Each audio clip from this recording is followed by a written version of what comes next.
Ini ang Digicast Negros X, ang top 10 nga balita sa Negros Island region ng amo ni dulong sa inyo. Kagaring atong top story subong nga adlaw, September 3, 2025. Carlos Hidado Memorial State University nagpatag nga wala nalampos kag wala sa nga foul play sa kamatayon sang ila estudyante. Probinsya sa Negros Occidental nagsugod na sa pagbulighawan sang creek sa La Castellana.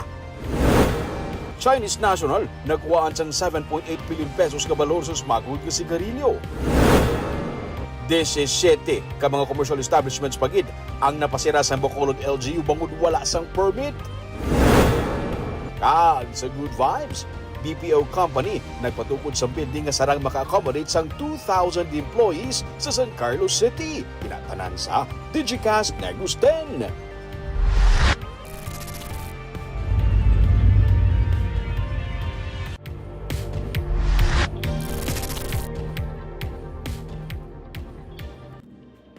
Sa number 10, Bagyo Kiko, unang nga bagyo nga nagsulod sa Pilipinas sininga Setyembre. Kaina lang sang aga nangin bagyo si Kiko pero sininga hapon nakagwa na ang bagyo sa Philippine Area of Responsibility. Hindi man ini makapabaskog sang hangin habagat. Sunod sa pag-asa, bisa nakagwa na sa PAR si Kiko, posible sa gihapon ang pagbubo sang ulan, ilabi na sa western section sang Luzon kag Visayas. Ang habagat ang padayon nga magadalas ng ulan sa Visayas, ilabi na kun hapon kag kun gabi kag magapadayon ini sa masunod nga mga inadlaw.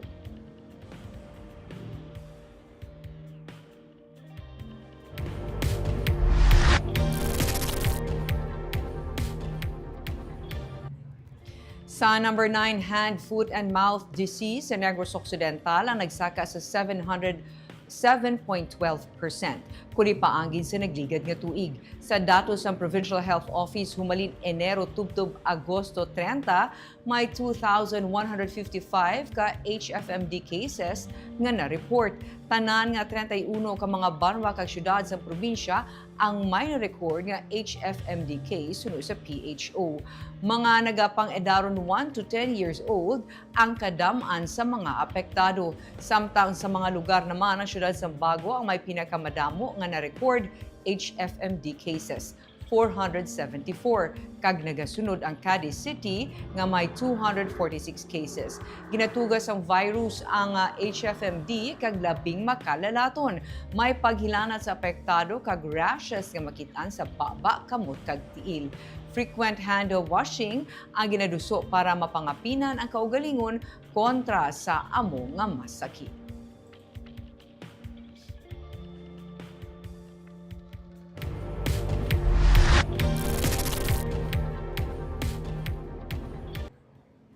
Sa number 8, mga lideres ng simbahan, environment, organic farming kag civil society groups ang nagpagwa sang isa ka joint declaration sa Martes nga nagapamatok sa testing sang genetically modified organism o GMO sa Negros Occidental.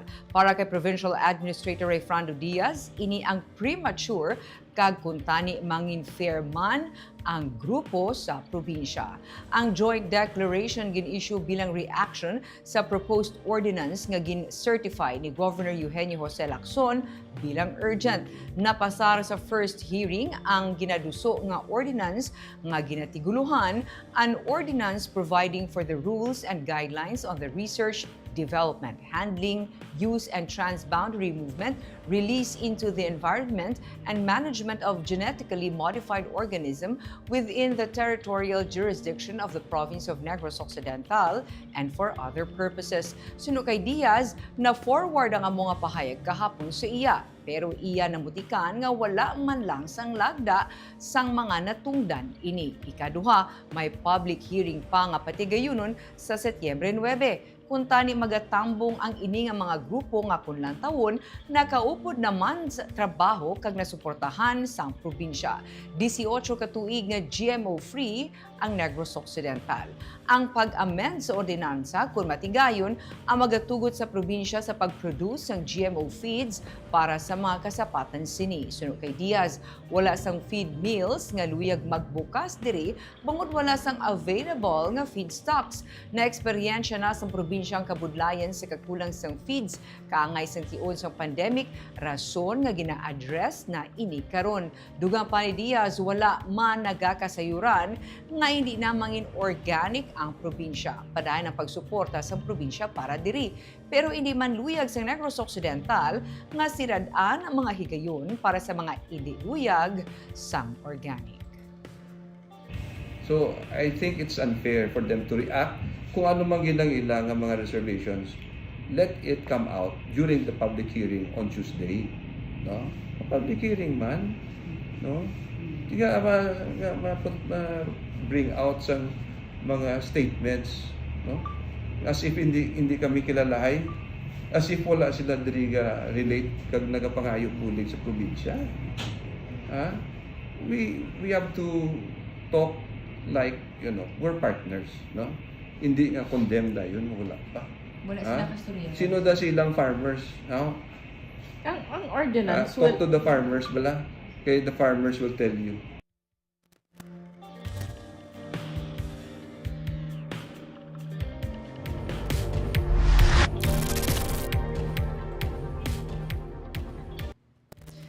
Sa number 7 SUV nga ginsakyan sang gunman sa pagpatay sa empleyado sang simbahan na recover sa Don Salvador Benedicto.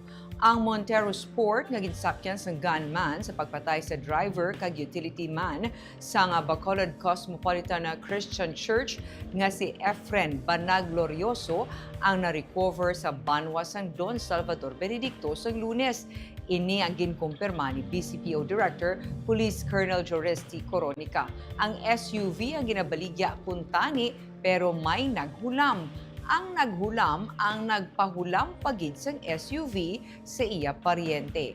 Ini ang nakuha nga impormasyon sang task group na nga nagatutok karon sa kaso. Padayon ng investigasyon sa PNP sa sining nga kaso. Suno kay Coronica, may person of interest na sila sa kaso. Damlag pa mistaken identity ang isa sa mga ginalantaw nga natabo. Agosto 24 sang gintiro ang biktima sa gwa sang simbahan samtang naga-worship service sa sulod.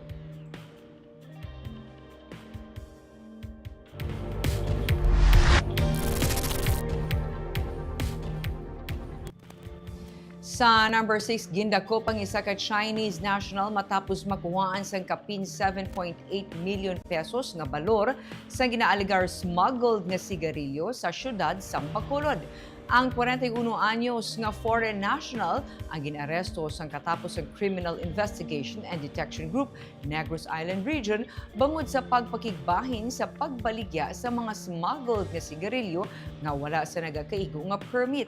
Nakumpiskar sa otoridad ang 313 ka boxes, 33 ka packs kag isa ka rim sa smuggled cigarettes. Kaso nga pagsupak sang National Internal Revenue Code of 1997 as amended by Republic Act 10963 o Tax Reform for Acceleration and Inclusion of Contrain Law ang pag-aatubangon sa dumuluong.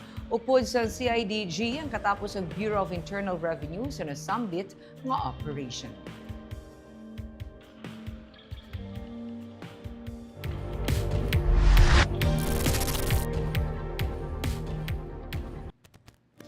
Sa number 5, ginbawian sang kabuhi ang 6 anyos nga bata nga babayi matapos maiguan sang bala gikan sa pusil sang iya amay sa nabukid nga bahin sa Hacienda Paul Siang Estado sa Barangay 10, Victoria City. Nakaangko ng biktima sang igo sang bala sa nawala nga guya. Gindeklara siya nga dead on arrival sa Abelardo and Remedios Bantog Memorial Hospital. Nagwa sa investigasyon sang kapulisan nga matapos manguling, nag-ihaw sang baboy ang amay sang biktima kag nag-inom-inom upod ang iya mga kaupdanan sa ila temporaryo nga puluyan. Ang biktima ang yara sa tupad sang iya amay sa papag, samtang ang duha niya ka mga manghod ang nagahampang. Sunod sa mga saksi, bulpi lang naglupok ang pusil sang amay kag sila ang nagpuag. Nakibot na lamang sila sa makita nga may igo sang bala ang bata. Ginakop sa Victoria City Police ang amay sang biktima. Ginahulat na lang karon sa kapulisan ang iloy sang bata kung siya ang magapasaka sang kaso ng reckless imprudence resulting in homicide batok sa amay.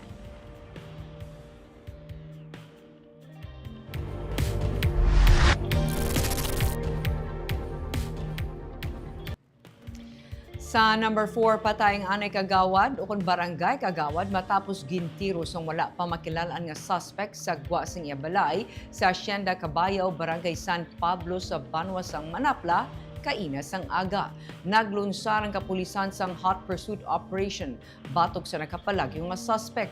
Base sa investigasyon, nagpadulong sa pulian sang biktima nga si alias Pablo, 54 anyos, ang suspect kag ginalegar nagapangita sang iya na dula nga karbaw. Sunod sa saksi, nagaistorya ang suspect kag ang anay kagawad sang gulpi lang gingabot sang suspect ang iya pusil kag gintiro ang biktima sa ulo kag lawas. Nagsulod pa ang suspect sa balay sang biktima kag ginpahog ang iya pamilya. Nalagyo ang suspect padulong sa nabukid nga bahin sang lugar. Nakuha sa crime scene ang napulot tanan ka empty shells ng caliber 45 pistol kag isa ka live ammunition. Wala pa mahibaluan ang motibo sa pagpatay sa anay kagawad.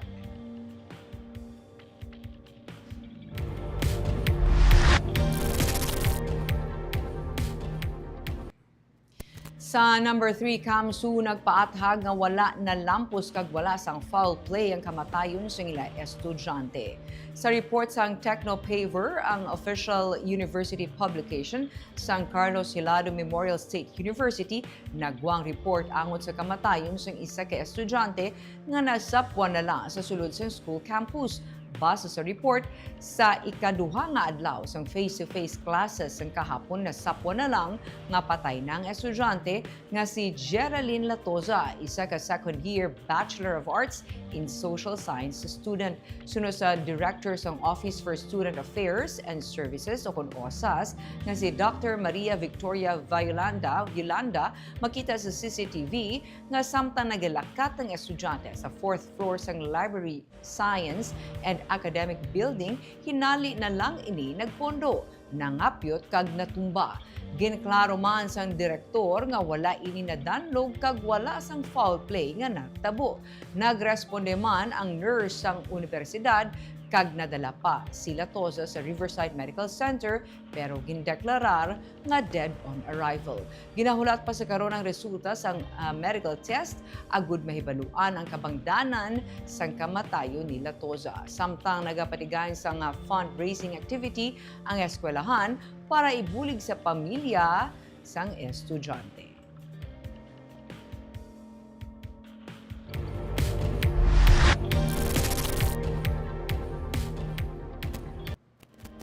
Sa number 2, may dugang nga 17 ka mga commercial establishments ang napasira sang Bacolod LGU bangod wala sang permit.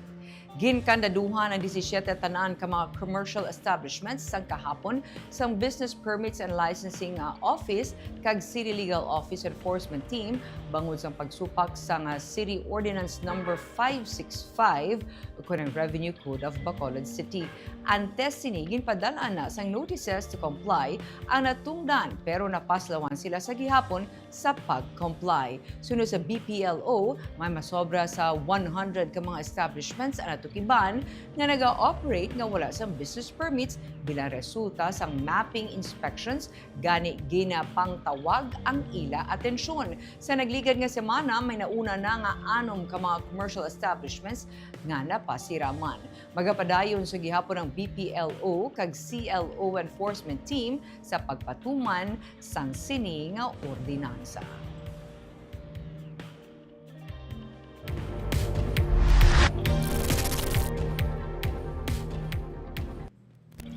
Kag sa number 1, nagsugod naman kay na ang probinsya sa clearing operation sa Ibid Creek sa sitio Tamburong, Barangay Biak na Bato sa La Castellana. Mga 28,000 ka cubic meters sa mga materyales nga nagsupon o kon debris nga gikan sa bulkan ang gina-project volume o kon kadamuon nga kuluhaon.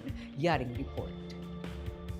Karon nga Miyerkules, nagsugod naman trabaho ang gobyerno probinsyal sa pag-clear sa nagnabaw nga Ibid Creek sa sitio Tamburong. Sang Lunes, nagsugod ang La Castellana LGU sang clearing operation sa amo nga sapa.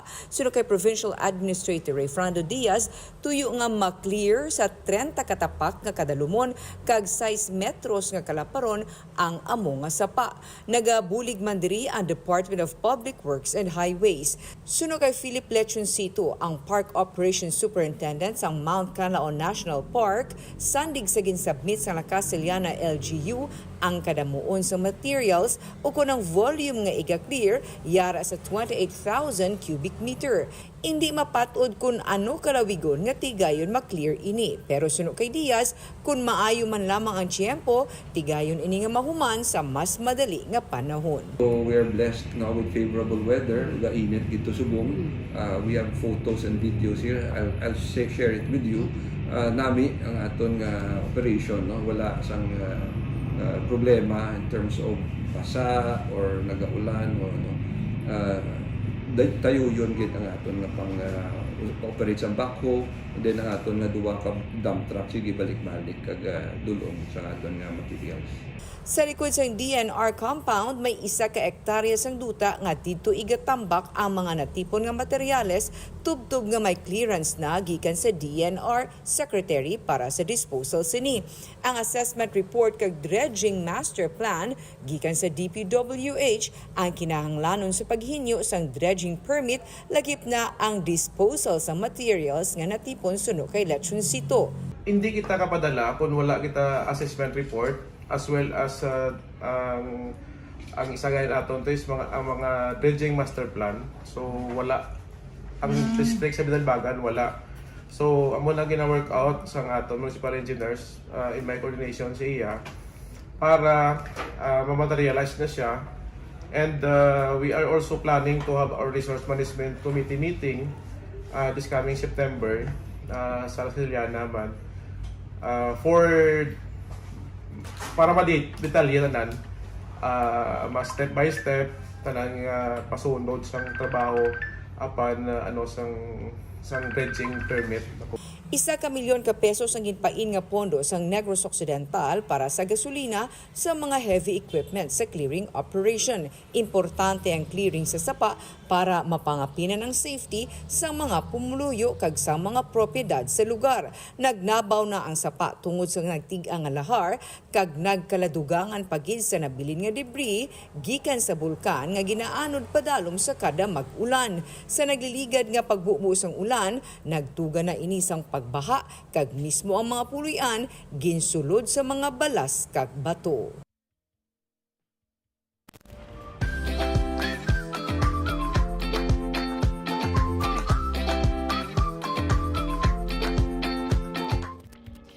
Kag sa Good Vibes, 1 ka BPO company sa San Carlos City ang nagapatukod sa building nga sarang maka-accommodate sa 2,000 ka mga empleyado. Sunod sa mayor, ini ang pinakauna nga international BPO company sa ila syudad.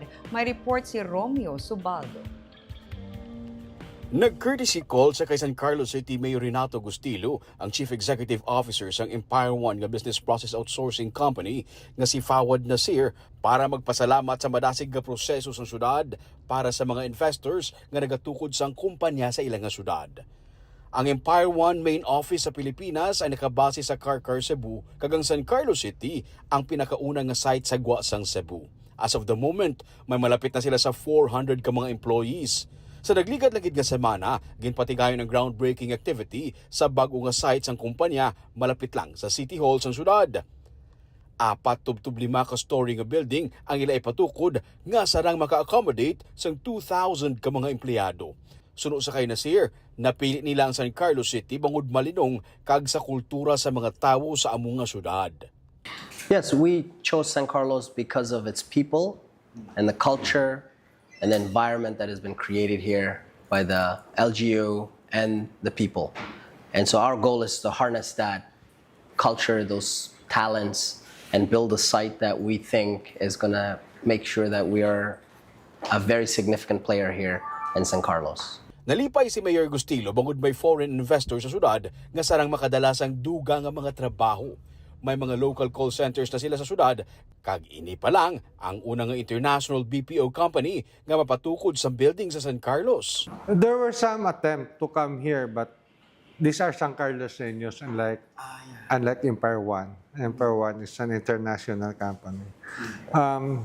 They were the first international BPO who set up a call center here in San Carlos City. And for government, we want to make sure that in the 11-point agenda we had, we should be friendly to investors. Nagpasalig ang alkalde nga mangin mabinuligon sa kinahanglanon sang kumpanya. Kag bangod nga masami kung kaagahon kagagabihon nagaduty ang mga empleyado, ginpasalig niya ang ilang safety. And there will be a very peaceful environment to do business in San Carlos City. San Carlos City government should be in partner with Empire One. That's how we wanted to project a city that welcomes foreign investors. Nagalaom ang kumpanya na makakuha sang dugang pagid nga mga empleyado sa katupad nga mga banwa kang syudad, kag kung kinahanglanon mapatukod pagid sila sang dugang nga building para maakomodar sila. Suno sa iya, wala sila sang outbound nga mga accounts.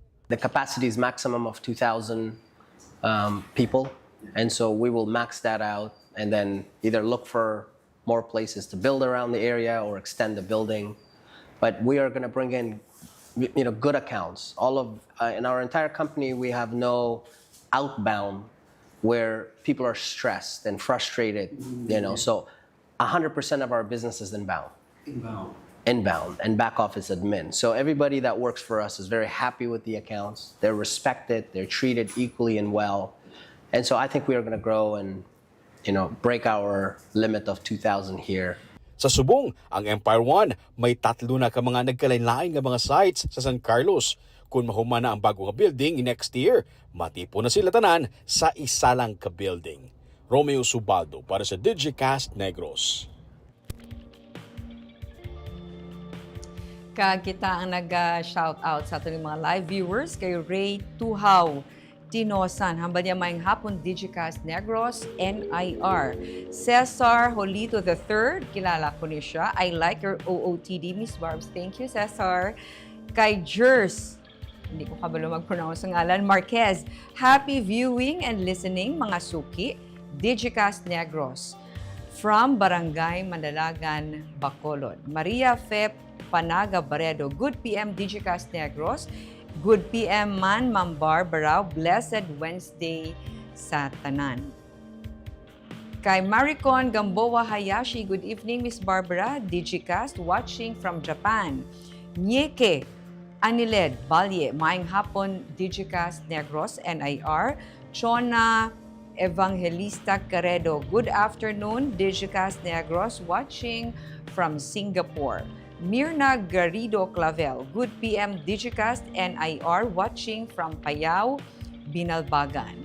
Kag kay Maricon Songkip Valladores, maayong hapon Ma'am Barbara, kag maayong hapon Negros Island Region watching from Fairview, Quezon City. Hensley Cecil Alguna, Mumbai.